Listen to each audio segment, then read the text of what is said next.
Hey, what's going on, y'all? Eric Mulder here with Covert Conversations. Thanks for joining me today. Today, as you can see in the headline, video shows attack on Cook County jail guards by detainees that left 3 officers injured and 1 hospitalized. I'm going to jump right in and I'm going to offer a breakdown and offer my thoughts. But first, let me read to you some of the details here. An attack in a maximum security division of the Cook County jail early Tuesday left 1 guard in the hospital and 2 others injured, according to the sheriff's office. Criminal charges against 2 detainees who allegedly instigated the attack in Division 9 are under review by the Cook County State's Attorney's Office, the office confirmed. A guard passing out breakfast at about 3:40 a.m. Okay, so there are a few details going on here that we want to remember as we watch this video. A guard passing out breakfast at about 3:40 a.m. let out detainee Dante Jeffries to get a glass of water. But when he returned, he allegedly grabbed the guard by the neck. Allegedly. I mean, it's on the video. Unless they're saying allegedly because obviously innocent until proven guilty. But these are the allegations. He allegedly grabbed the guard by the neck and dragged him into his cell, according to a statement from the sheriff's office. The officer got out of the cell, and you have to see the video. It is crazy. It is chilling. For those of you out there who aren't familiar with the corrections environment, there are going to be a lot of questions that pop up in your head as we watch this video. And hopefully, my experience, I'll be able to offer a little bit of insight and be able to help break things down, help you understand some nuances. I have questions myself, but I also know how jails and prisons run. And so I'll hopefully head off your questions early and I'll be able to address them. The officer got out of the cell, but the fight continued outside, where Jeffries allegedly choked him until he was unconscious. All this is on the video, which we'll be watching in a second. It also is believed a sock filled with bars of soap was used to attack the guards. Jeffries is accused of grabbing the officer's keys and getting them to his cellmate, Sherelle Sims, who opened at least one other cell door to let a 3rd detainee out. Things only ended when a sergeant arrived on the scene. One of the 3 COs attacked remains hospitalized as of Tuesday afternoon. Jeffries is behind bars waiting trial on charges. He shot a Chicago police officer who responded to a cell phone store robbery in the back of the yards in 2017. Sims faces charges of being an armed habitual criminal and unlawful gun possession, according to the sheriff's office. Now, I've also heard details that this was in a maximum security section of the jail. Another important factor to consider as we watch through this video. Now, this is an edited version of the video. I'm going to pause right here. Now, earlier on, you see the inmates and the officer talking here. There's one officer who has a door open that has 2 inmates housed in it. This is 3 o'clock in the morning, and I know most jails, most prisons operate on a skeleton crew early in the morning because the inmates are primarily locked down. But you have to ask yourself the question, was it necessary for him to respond, to open up this door in a maximum security housing unit by himself?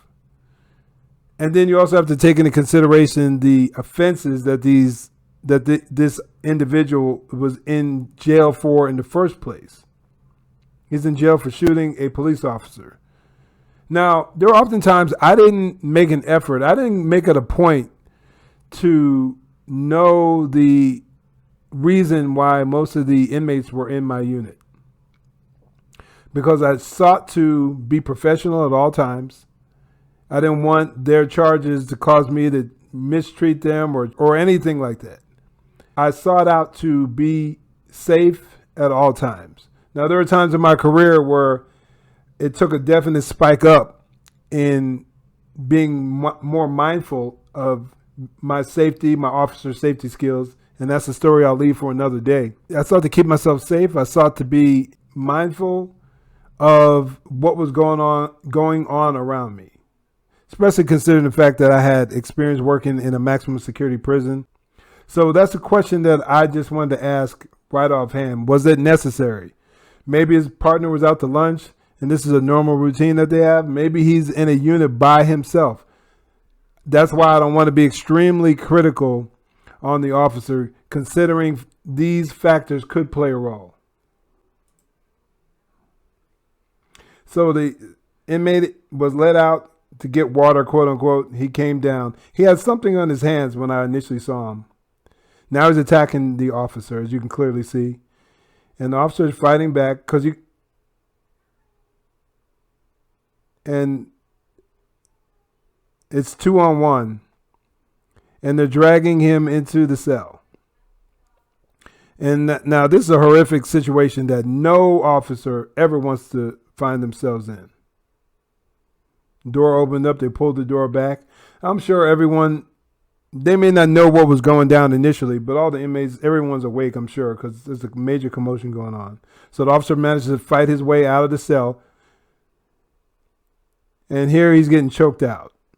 Now, I'm big on defensive tactics. I'm a huge advocate of officers being physically fit to do the job. I'm huge on officers having the skills to fight in prepare themselves, because that's what you do. You deal with criminals.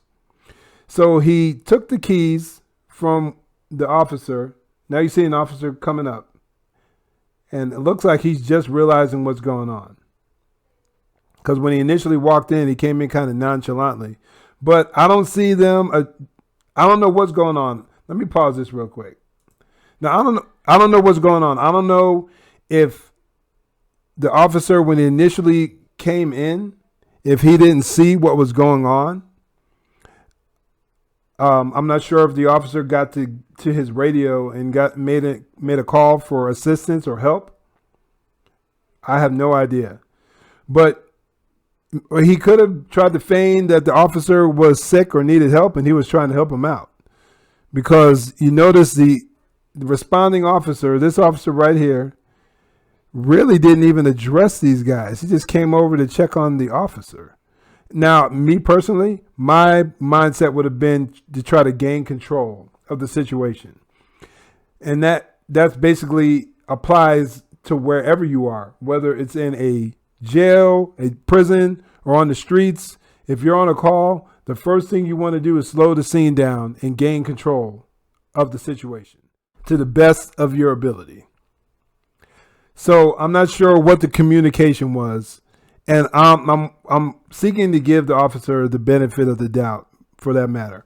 And also going back to defensive tactics, unless you're trained in a unique martial arts style like Jeet Kune Do or Krav Maga, you typically aren't prepared to deal with multiple assailants. Most styles teach one-on-one defense. So I'm willing to give this officer once again, the benefit of the doubt. He tried to fight. He was outnumbered. He looked like they were bigger than him. So he had a lot of disadvantages going his way. And he tried the best he could. He tried to fight his way out. He tried to fight and stop the situation, but he was out-muscled and outmanned. But you have two officers here. One officer is up now after being choked out. The inmate grabbed the key and handed it to another inmate. So you have a third officer coming to arriving on the scene. Now he looks like he's trying to deal, and he gets knocked out. Let's back that up.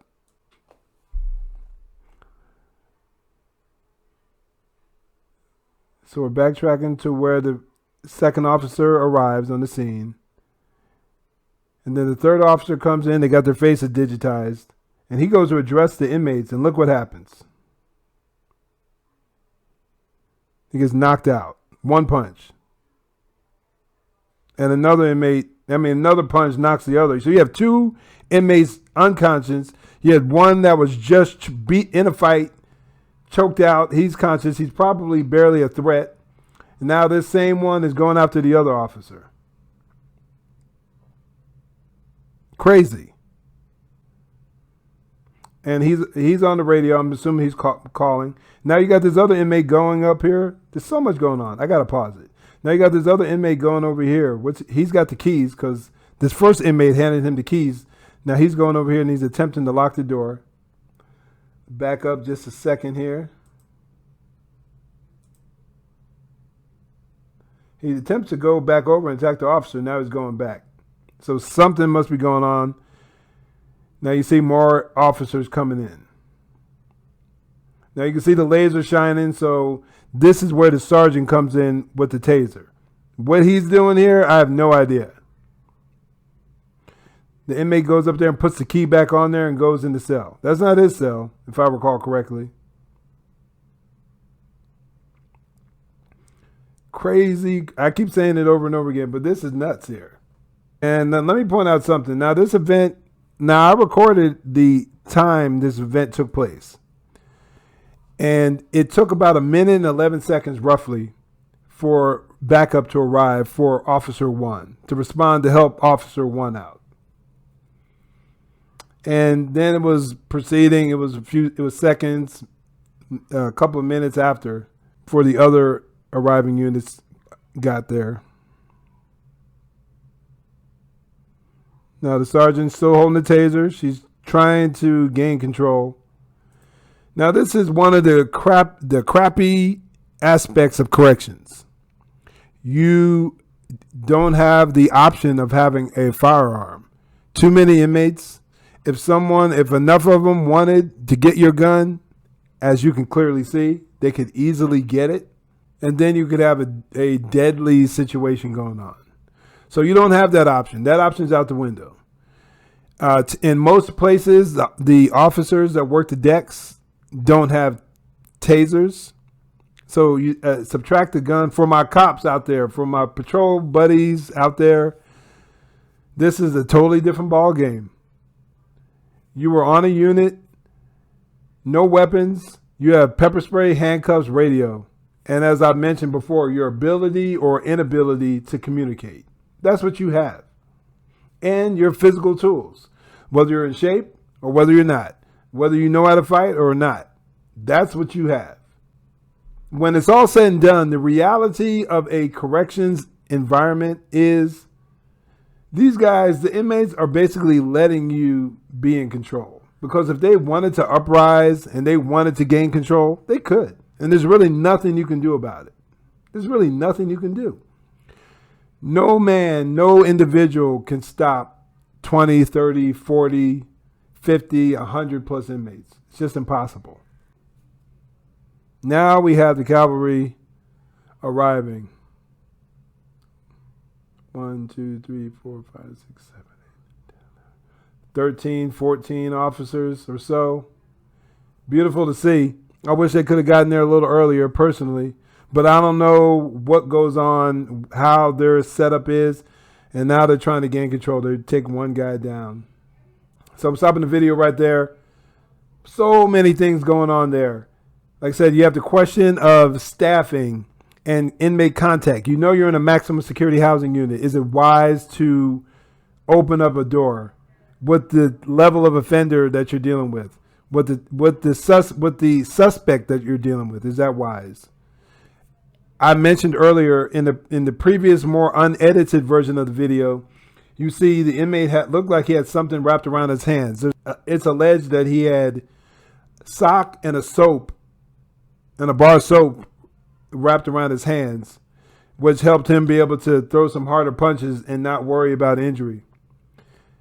And you see he just put those guys down with one shot each, knocked them out cold. So much for the idea of unarmed being not dangerous.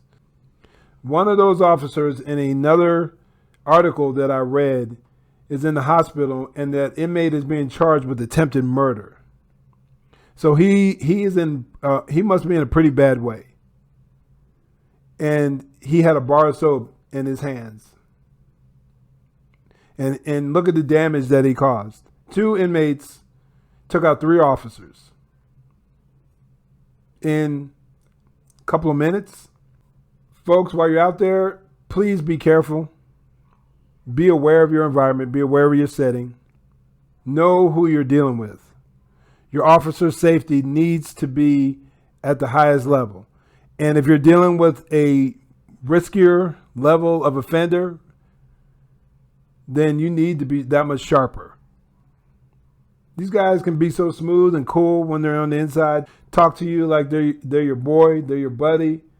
Sometimes if you're not on point, you can forget who you're dealing with. But never forget that you're dealing with criminals. I'm not saying mistreat them. I'm saying be smart and be wise and understand that they're in there for a reason. Was there anything I missed, y'all? Anything that you noticed that you'd like to point out? I'd love to hear it, so comment down below. If you have any video suggestions, I'd also love to hear that, so comment down below and send me your suggestions. Yeah, that was pretty nuts, y'all. But I think it's very educational, too, to kind of break things down the way we did. In the meantime, stay safe, God bless, and make sure you join the conversation.